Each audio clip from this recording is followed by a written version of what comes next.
Kembali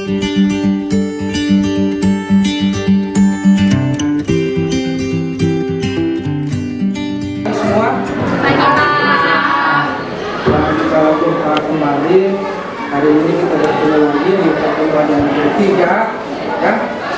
Hari yang ketiga, untuk sebelum kita mulai pembelajaran kita hari ini, Pak minta salah satu dari siswa untuk memimpin kita dalam doa.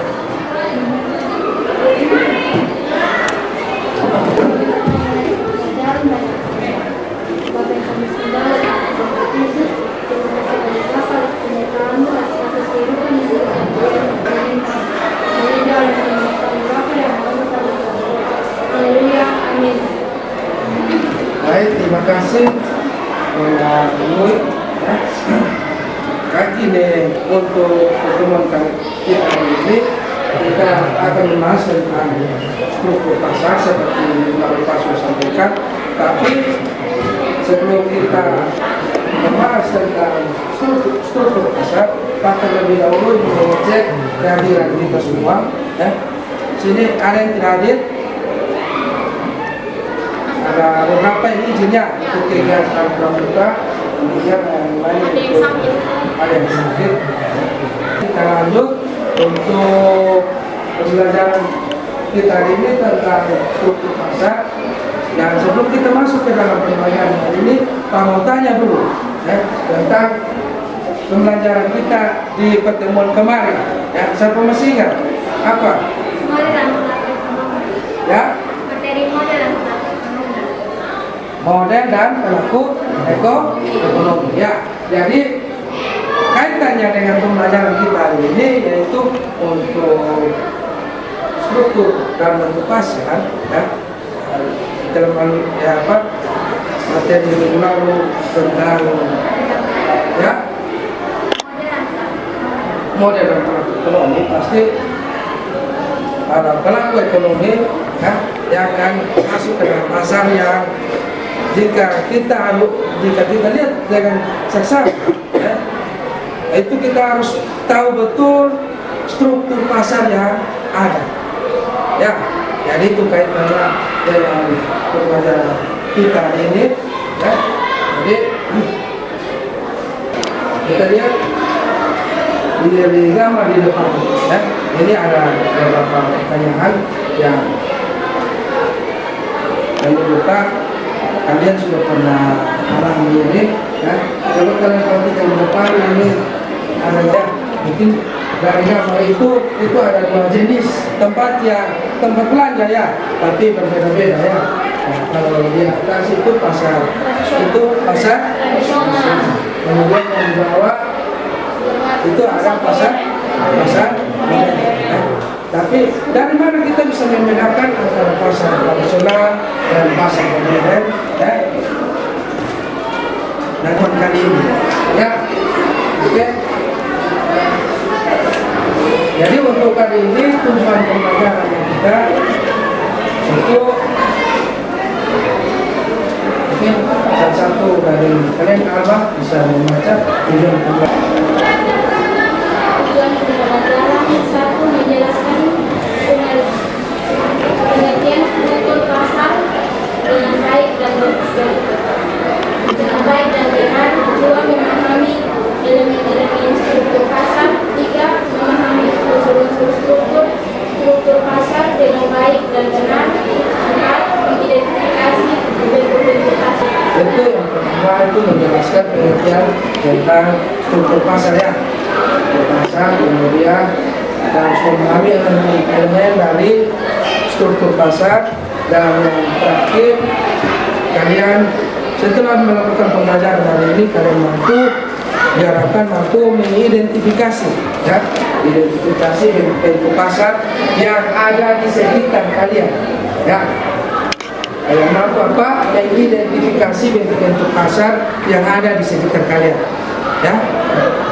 Oke, jadi itu tujuan pembelajaran kita hari ini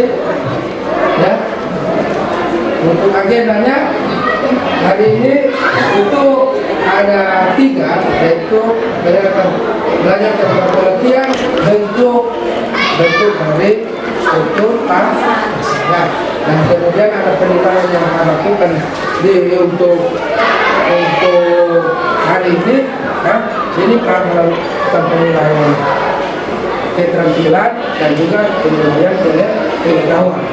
Jadi penilaian keterampilan yang akan mana itu dari sebentar kan yang punya aktivitas kelompok, berupa diskusi yang dilakukan berdasarkan fenomena tentang struktur pasar yang ada. Ya, itu yang ambil yang kedua yang ambil untuk pengetahuan itu sebentar langsung diadakan post test yang langsung menilai. Baik, bisa pahami ini? Oke, kalau begitu sebelum kita mulai dengan pembahasan materi, Pak minta kalian bagi kelompok dulu, yang satu kelompoknya 4 orang, ada kita sini ada hari ini ada 20 orang saja ya Pak. Minta untuk kalian bagi dalam 4 kelompok. Ya, silakan. Minta untuk kalian yang mendengarkan penjelasan singkat dari Pak. Nanti saya kalian bisa berdiskusi di dalam kelompok. Nanti Pak bagikan ada di sini sudah ada materi ya yang sudah Pak siapkan. Tapi jangan berpatokan pada materi yang sudah Pak siapkan ya. Kalian bisa menggunakan handphone ya, menggunakan pakai data untuk kalian mencari informasi tambahan mengenai apa yang akan kalian kerjakan di dalam lembaran kerja ini yang sudah Pak siapkan. Ya, sudah.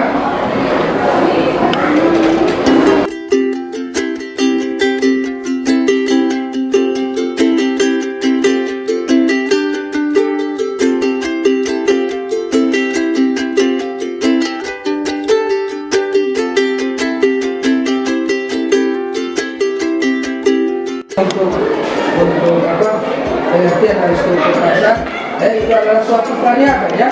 Jadi struktur pasar itu adalah suatu variabel yang menunjukkan karakteristik dan kondisi suatu pasar seperti jumlah pembeli, kemudian apa lagi penjual, kemudian keadaan produk.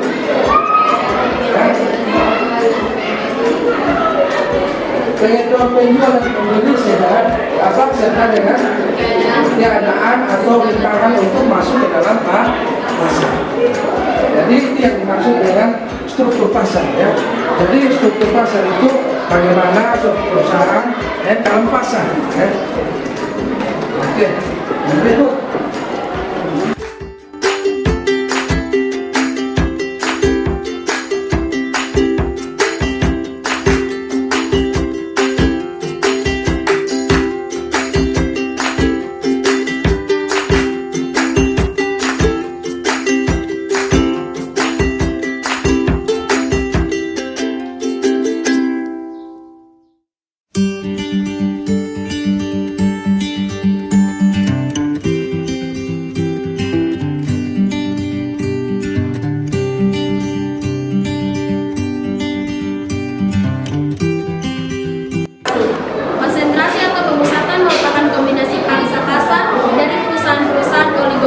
Di mana mereka menyadari adanya saling ketergantungan. Kelompok perusahaan ini terdiri dari 2 sampai 8 perusahaan. Kombinasi pangsa pasar membentuk suatu tingkat pemusatan dalam pasar. Konsentrasi industri digunakan untuk menentukan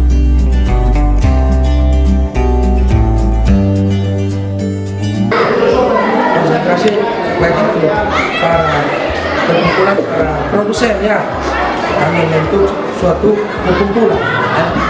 Oke, berikut yang ketiga.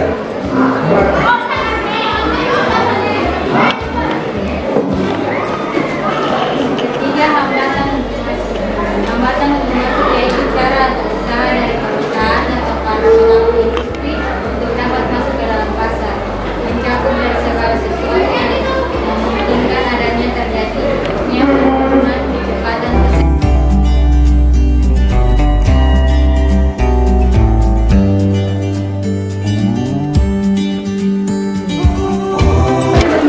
dalam pasar, contohnya seperti hak paten, ya. Hak paten, apa itu hak paten? Itu yang macam bukti bahwa saya mempunyai hak, pengakuan dari yang berwenang, begitu.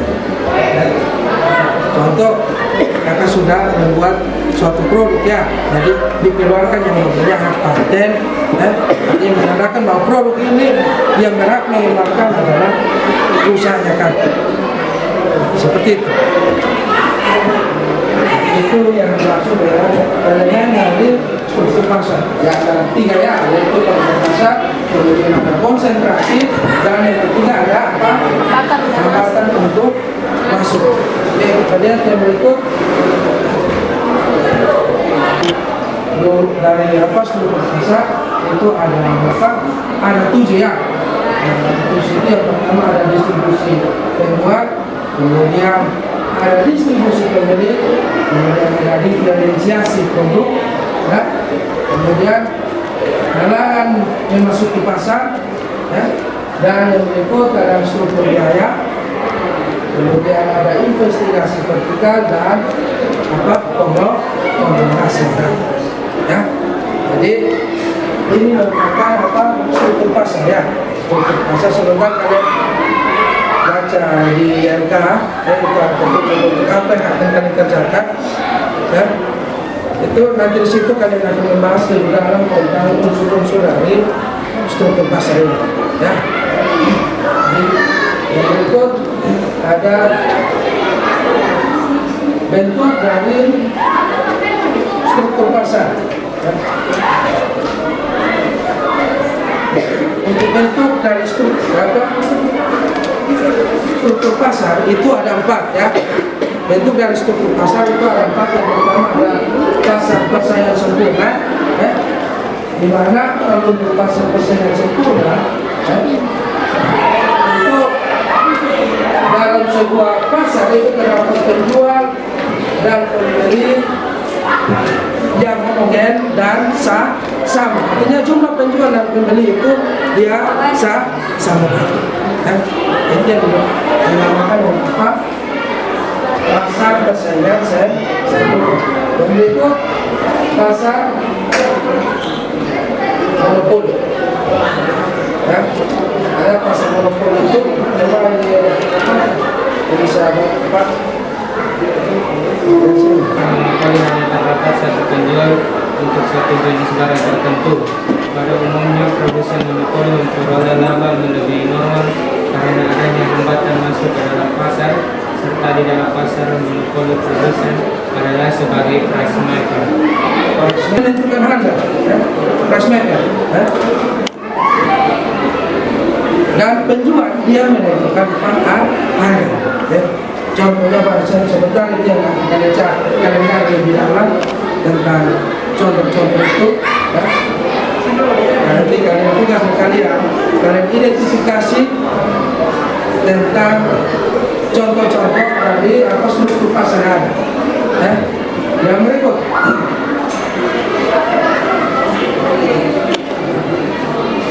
ada pasar persaingan apa monopolistik, ya. Pasar persaingan monopolistik itu di mana pasar itu sering kita temui, ya, sering sekali kita temui dalam kita punya kehidupan sehari-hari. Itu merupakan campuran dari pasar persaingan sempurna dan pasar apa monopoli. Itu percampuran, ya. Yang berikut yang keempat ada pasar apa di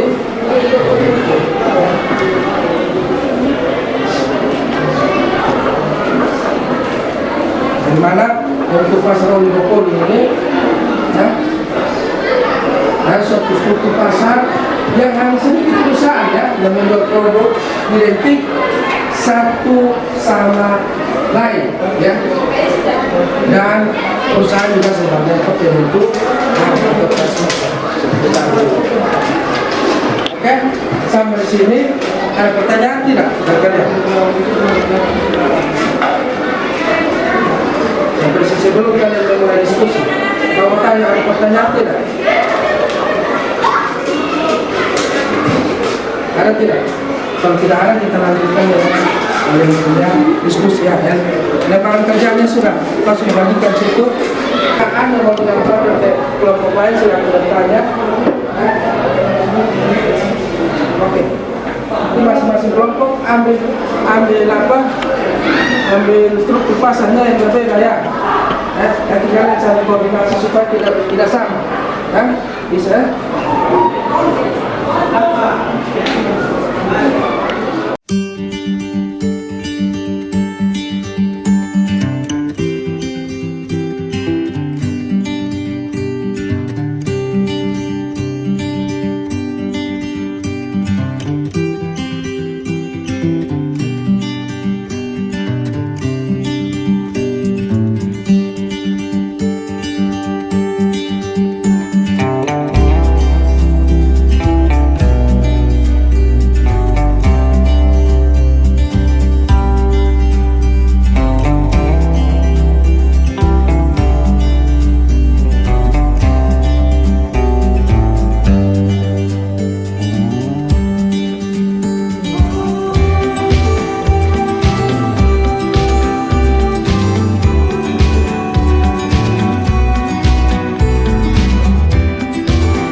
Hasil kerja yang kalian di depan ya, untuk sama-sama kita menyimak. Silakan mulai dari kelompok mana keluar, kelompoknya kami. Oke. Aja dari tempat dulu. Selamat pagi Pak Guru dan teman-teman. Kami dari kelompok 1 ingin mempresentasikan hasil kerja diskusi kelompok kami. Bentuk pasar yang kami ambil adalah pasar monopoli. Pasar monopoli adalah kondisi di mana hanya ada satu atau sedikit penjual di dalam pasar sehingga tak ada pihak lain yang menyainginya.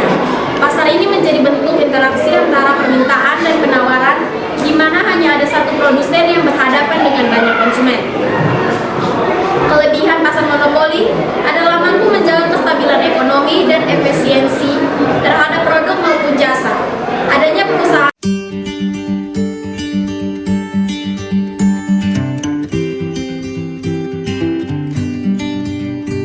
pasar itu hanya satu produsen untuk sekian banyak kebutuhan konsumen. Contohnya tadi seperti PLN ya. Jadi kita negara ini sediakan listrik atau PLN ya.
Kesimpulan dari pembelajaran hari ini adalah diketahui struktur pasar adalah suatu variabel berkarakteristik dari kondisi pasar, di mana memiliki 3 elemen yaitu pangsa pasar, konsentrasi, dan hambatan untuk masuk, serta memiliki 8 unsur yaitu distribusi penjual, distribusi pembeli, diferensiasi produk, halangan memasuki pasar, struktur biaya, dan integrasi vertikal dan konglomerasi. Yang berikut ada yaitu apa saja? Ada pasar kerja yang sempurna,